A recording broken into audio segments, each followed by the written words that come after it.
Hello students, আমরা এর আগের ভিডিওতে সরল সুদ কষার 13 নম্বর কোশ্চেন পর্যন্ত করেছি।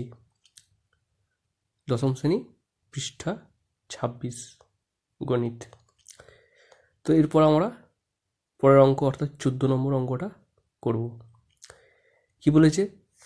একই সময় অমল রায় ব্যাংকে এবং পশুপতি ঘোষ পোস্ট অফিসে 2000 টাকা জমা রাখেন। 3 বছর পর তারা সুদসহ যথাক্রমে 2360 টাকা ও 2480 টাকা ফেরত পান। ব্যাংক ও পোস্ট অফিসে বার্ষিক শতকরা সরল সুদের হারের অনুপাত কত হবে সেটা লিখতে বলছে। তাহলে অমল রায় কোথায় রেখেছে? ব্যাংকে রেখেছে। পশুপতি ঘোষ কোথায় রেখেছে? পোস্ট অফিসে। দুজনারই মূলধন অর্থাৎ প্রিন্সিপালটা দুজনারই সমান, আসলটা দুজনারই সমান। সময় টি দুজনারই 3 বছর, 3 বছর বলেছে। আর কি বলেছে? যে সুদ সহ যথাক্রমে অর্থাৎ সুদ আসল কে পাচ্ছে? অমর রায় ব্যাংক থেকে পাচ্ছে 2360 টাকা। এটা হচ্ছে সুদ আর আসল মোট। তাহলে সুদ কত পাচ্ছে? 2360 বিযুক্ত 2000 যেটা আসল, তাহলে হচ্ছে 360 টাকা সুদ হিসাবে পাচ্ছে কে? অমল রায়। কোথা থেকে? ব্যাংক থেকে। ঠিক সেরকম পশুপতি ঘোষ ও পেয়েছে 2480 টাকা সুদ আর আসল মিলে। তাহলে সুদ কত হবে? 2480 বিযুক্ত মূলধন যেটা আছে 2000 টাকা, তাহলে হচ্ছে 480 টাকা। আমাদের এই ক্ষেত্রেও কী বার করতে হবে? সুদের হার বার করতে হবে। এই ক্ষেত্রেও সুদের হার বার করতে হবে। আমরা ওই একটাই সূত্র আমরা জানি, আই সমান PTR বাই 100। তাহলে আর সমান কত হবে? আই ইন্টু 100 বাই PRT নিচে বসবে। তাহলে ব্যাংকের ক্ষেত্রে আর সমান কত হবে? মানটা বসিয়ে দিচ্ছ।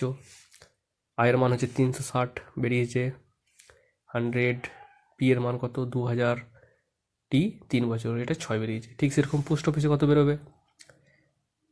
আর এর মানটা বার করতে হবে। তাহলে আয়ের মান 480 বেরিয়েছে, ইন্টু 100 বাই 2000, 2000 টাকা আসল বা মূলধন, ইন্টু সময় 3 দিয়ে কাটাকাটি করে 8 বেরিয়েছে। তাহলে ব্যাংকের ক্ষেত্রে বার্ষিক সুদের হার 6% আর পোস্ট অফিসের ক্ষেত্রে 8%। তাহলে তাদের অনুপাত কত হবে? 6:8। দেখো 6:8টাকে যদি আরও ছোট করা হয় কত হবে? 3:4। এটা হয়ে গেল অ্যান্সার। বোঝা গেল? এরপরে চলে যাই পরের অঙ্কটা অর্থাৎ 15 নম্বর অঙ্কে। 15 নম্বর অঙ্কটা কি বলেছে? একটি তাঁত সমবায় সমিতি যন্ত্রচালিত তাঁত ক্রয় করার সময় 15,000 টাকা ধার করে। 5 বছর পর সেই ধার শোধ করতে সমিতিকে 2000 নয় 22,125 টাকা দিতে হলো। ব্যাংকের বার্ষিক শতকরা সরল সুদের হার নির্ণয় করতে হবে। তাহলে মূলধন কত বলেছে? 15,000 টাকা। আর সময় কত? 5 বছর। এই যে 5 বছর বলা আছে, 5 বছর। আর সুদ আসলে কত শোধ দিতে হয়েছে? 22,125 টাকা। তাহলে সুদ কত হচ্ছে? এটা হচ্ছে আসল, আর সুদ আসল মানে সুদ আর আসলে যোগফল হচ্ছে এটা। তাহলে সুদ কত হচ্ছে? 22,125 বিযুক্ত 15,000, এটা হয়ে গেছে 7,125 টাকা। এটা হচ্ছে সুদ। বার্ষিক সুদের হার এটা আমাদের বার করতে হবে। ওই একটাই সূত্র, আই সমান PTR বাই 100। তাহলে আর সমান কত হবে? আই ইন্টু 100 বাই নিচে PRT। মানগুলো বসিয়ে কাটাকাটি করে বেরোচ্ছে 19/2 অর্থাৎ 9×1 বা 9.5। তাহলে ব্যাংকের বার্ষিক সরল সুদের হার হচ্ছে 9×1 বা 9.5%। বোঝা গেল? এই অঙ্কটা হয়ে গেল। এবার চলে যাই 16 নম্বর অঙ্কে। 16 নম্বর অঙ্কটায় কী বলেছে? আসলম চাচা কর্মক্ষেত্র থেকে অবসর নেওয়ার সময় 1,00,000 টাকা পেলেন। ওই টাকার কিছুটা ব্যাংকে ও বাকিটা পোস্ট অফিসে জমা রাখেন এবং প্রতি বছর সুদ বাবদ মোট 5,400 টাকা পান। ব্যাংকের ও পোস্ট অফিসের বার্ষিক সরল সুদের হার যদি যথাক্রমে 5% ও 6% হয়, তবে তিনি কোথায় কত টাকা জমা রেখেছিলেন হিসাব করে লিখি। এটা করতে হবে। তাহলে আসলাম চাচা অবসর নেওয়ার সময় প্রাপ্ত অর্থ হচ্ছে 1,00,000 টাকা। ধরে নেওয়া যাক পোস্ট অফিসে X টাকা রাখেছে, ধরে নেওয়া যাক প্রাপ্ত অর্থের X টাকা ব্যাংকে রেখেছে, আর অবশিষ্ট অর্থাৎ 1,00,000 বিযুক্ত X টাকা পোস্ট অফিসে রেখেছে। তাহলে ব্যাংকের ক্ষেত্রে আসলটা কত হচ্ছে এক্স, পোস্ট অফিসের ক্ষেত্রে আসল কত 1,00,000 বিযুক্ত এক্স, সময় দুটো ক্ষেত্রেই 1 বছর, সুদের হার 5%, এইটুকু বলেছে 5% আর 6%।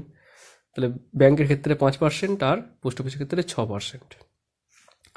আমাদের দুটোর ক্ষেত্রেই সুদটা বার করতে হবে। সূত্র একই সূত্র, I=PTR/100। তো এখানে সুদের মানটা হচ্ছে এক্স, পি এর মান এক্স, টি 1 বছর, আর হচ্ছে 5% বা এটা বাই 100, 5x/100 হলো। পোস্ট অফিসের ক্ষেত্রেও ঠিক একইভাবে মানগুলো বসানো হয়েছে, দিয়ে এইটা হয়েছে। এবার কি বলেছে প্রশ্নতে, যে প্রতি বছর সুদ বাবদ মোট এত টাকা পাচ্ছে। কোথা থেকে? ব্যাংক ও পোস্ট অফিস থেকে সুদ বাবদ পাচ্ছে। তাহলে এই সুদটা আর এই সুদটার যোগফলই 5,400 টাকা, সেটাই লেখা হয়েছে প্রশ্ন অনুসারে, মানে প্রশ্ন অনুসারে এটা। এরপরে সমাধান করে 100 লসক হয়েছে, এরপর সমাধান করে এক্সের মান বার করতে হয়েছে। এক্সের মান কত বেরিয়েছে? 60,000 টাকা। তাহলে এক্সটা কী ধরেছি আমরা? ব্যাংকে জমা রাখার টাকার পরিমাণ এক্স হচ্ছে 60,000 টাকা।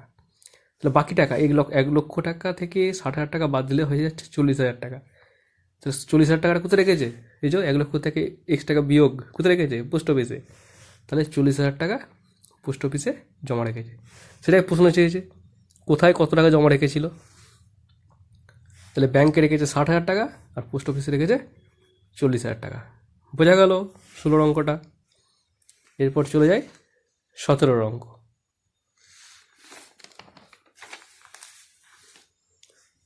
17 অঙ্কটা কি বলেছে? বলেছে রেখা দিদি তার সঞ্চিত অর্থের 10,000 টাকা দুটি আলাদা ব্যাংকে ভাগ করে একই সময় জমা দিলেন। একটি ব্যাংকের বার্ষিক সরল সুদের হার 6%, অন্য ব্যাংকের বার্ষিক সরল সুদের হার হচ্ছে 7%। 2 বছর পর তিনি যদি সুদ বাবদ মোট 1,280 টাকা পান, তাহলে তিনি কোন ব্যাংকে কত টাকা জমা দিয়েছিলেন হিসাব করে লিখি। ঠিক আগের অঙ্কটার মতো। তাহলে এখানে ধরে নেওয়া যাক যে সঞ্চিত অর্থের X টাকা প্রথম ব্যাংকে আর বাকি অর্থাৎ 10,000 বিযুক্ত X টাকা দ্বিতীয় ব্যাংকে জমা রাখেন। তাহলে প্রথম ব্যাংকের ক্ষেত্রে এই দিকে করা হয়েছে, দ্বিতীয় ব্যাংকের ক্ষেত্রে এই দিকে করা হয়েছে। তো প্রথম ব্যাংকের মূলধন X টাকা, দ্বিতীয় ব্যাংকের মূলধন হচ্ছে 10,000 মাইনাস X টাকা। সময় দুটো ক্ষেত্রেই 2 বছর করে। সুদের হার প্রথমটার ক্ষেত্রে হচ্ছে 6%, দ্বিতীয় ক্ষেত্রে 7%। সুদ চেয়েছে, সুদটা বার করতে হবে প্রথমে। তাহলে একটাই সূত্র, I=PTR/100। তাহলে প্রথম ব্যাংকের ক্ষেত্রে আয়ের মানটা বার করতে গেলে এই মানগুলো বসানো হয়েছে, বেরিয়েছে 12x/100। দ্বিতীয় ব্যাংকের ক্ষেত্রে ঠিক এইভাবে বার করতে হয়েছে, বেরিয়েছে এইটা, বেরিয়েছে 1,40,000 মাইনাস 14x/100। তাহলে প্রশ্নানুসারে কি বলছে যে কোথায় গেল, মোট সুদ বাবদ মোট 1,280 টাকা পেয়েছে। তাহলে এইটা আর এইটার যোগফল 1,280 টাকা, সেটাই করা হয়েছে। সমাধান করা হয়েছে 100 লস করে, যেমনভাবে সমাধান, এগুলো তো জানো।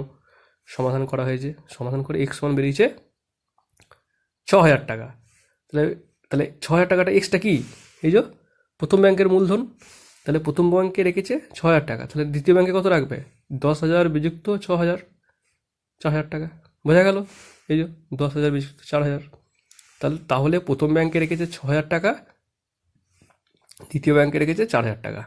সেটাই চেয়েছে প্রশ্ন, যে তিনি কোন ব্যাংকে কত টাকা জমা দিয়েছিলেন, সেটাই হিসাব করতে বলা হচ্ছে। তাহলে বোঝা গেল 17 নম্বর অঙ্কটা। প্রথম ব্যাংকে 6,000, দ্বিতীয় ব্যাংকে 4,000, 10,000 বিযুক্ত 6,000, 4,000। এবার চলে যায় পরের অঙ্কে, 18 নম্বর অঙ্কে চলে যায়। কি বলেছে অঙ্কটা? কোনো ব্যাংক বার্ষিক 5% হারে সরল সুদ দেয়। ওই ব্যাংকে দীপুবাবু বছরের প্রথমে 15,000 টাকা জমা দেওয়ার 3 মাস পরে 3,000 টাকা তুলে নিলেন, এবং টাকা তুলে নেওয়ার 3 মাস পরে আবার তিনি 8,000 টাকা জমা দিলেন। ওই বছরের শেষে দীপুবাবু সুদ আসলে কত টাকা পাবেন নির্ণয় করি। দেখো এখানে প্রথমে ব্যাংকের সরল সুদের হারটা লিখে নিয়েছি 5%। আসল কত? 15,000 টাকা। টি কত? 3 মাস। বলেছে 3 মাস পর টাকা তুলে নিয়েছে, তাহলে 3 মাসে কতটা সুদ হয়েছে সেটা আগে বার করে নেওয়া হবে। 3 মাস মানে কত বছর? 3/12 সমান 1/4 বছর। তাহলে কত সুদ হবে? 15,000 টাকা সুদ ওই 3 মাসে 187 টাকা 50 পয়সা। এই যে এই সূত্রটা, একই সূত্র মানটা বসিয়েছি, দিয়ে সুদের মানটা পেয়েছি। তাহলে প্রথম 3 মাসে প্রাপ্ত সুদ হচ্ছে 187 টাকা 50 পয়সা। এখন কি বলেছে, দীপবাবু 3000 টাকা তুলে নেন পরবর্তী 3 মাসের জন্য, তাহলে সেক্ষেত্রে আসলটা কত হবে? 15,000 থেকে 3,000 তুলে নিয়েছে, তাহলে হয়ে যাচ্ছে 12,000 টাকা। তাহলে পরবর্তী 3 মাস মানে সময় 3 মাস, তাহলে 1-এর 4 বছর, বার্ষিক সুদের হার তো সেই একই 5%। তাহলে ওই পরবর্তী 3 মাসে সুদ কত হচ্ছে? ওই একই সূত্র, I1 PTR/100। তাহলে সেক্ষেত্রে আসলটা কিন্তু 12,000, যেহেতু 3,000 টাকা তুলে নিয়েছে। তাহলে সেক্ষেত্রে সুদ পেয়ে গেলাম 150 টাকা। তাহলে দ্বিতীয় 3 মাসে প্রাপ্ত সুদ হচ্ছে 150 টাকা। এরপর বলেছে দীপুবাবু আরও 8,000 টাকা এরপর 3 মাস পর আরও 8,000 টাকা জমা দিয়েছে, তাহলে পরবর্তী 6 মাস, পরবর্তী 6 মাসে কত সুদ হবে সেটা আগে বার করতে হবে। তাহলে এক্ষেত্রে তাহলে এখন 8,000 টাকা জমা দেওয়ার ফলে তাহলে মূলধন কত হলো? 12,000 টাকা ছিল। এই যে প্রথমে 15,000 থেকে 3,000 তুলে নিয়েছে, তাহলে 12,000 হয়েছে। তাহলে সেই 12,000-এর সঙ্গে আরও 8,000 যোগ হয়ে হচ্ছে 20,000 টাকা। এটা হয়ে গেল আসল। তাহলে সময় কত? তো 3-3-6 আগে হয়ে গেছে, 3 মাস 3 মাস 6 মাস আগে হয়ে গেছে। তাহলে 1 বছর আমরা জানি 12 মাস, তাহলে তাহলে বাকি রইল 6 মাস। তাহলে 6 মানে 1-এর 2 বছর। বার্ষিক সুদের হার সেই 5%ই থাকবে। তা সুদ কী হবে? সেই সূত্র, ওই ওপরে সূত্র লেখা যায়, যে I1 PTR/100 মানটা বসিয়ে দেখা যাচ্ছে 500 বেরোচ্ছে। অর্থাৎ দীপুবাবুর শেষ 6 মাসের সুদ হচ্ছে 500 টাকা। তাহলে দীপুবাবু মোট কত সুদ পাচ্ছে? এই যে একটা সুদ 500 টাকা, এই একটা সুদ হয়েছে 150 টাকা, আর একটা সুদ হয়েছে 187 টাকা 50 পয়সা। তাহলে মোট কত সুদ হয়েছে? 187 টাকা 50 পয়সা প্লাস 150 টাকা 150 টাকা প্লাস 500 টাকা, মোট হয়েছে 837 টাকা 50 পয়সা। যে প্রশ্নতে কী বলা হয়েছে, যে বছরের শেষে সুদে আসলে কত টাকা ফেরত পাবেন। আসলটা কত? আসলটা হয়েছে 20,000 টাকা। এই যে 20,000 টাকা, তাহলে 20,000-এর সঙ্গে 837 টাকা 50 পয়সা যোগ হবে, দিয়ে হয়ে যাবে 20,837 টাকা 50 পয়সা। এটাই দীপবাবু বছরের শেষে ফেরত পাবেন। বোঝা গেছে? তো এরপর পরের অঙ্কটা চলে যায়, 19 নম্বর অঙ্ক।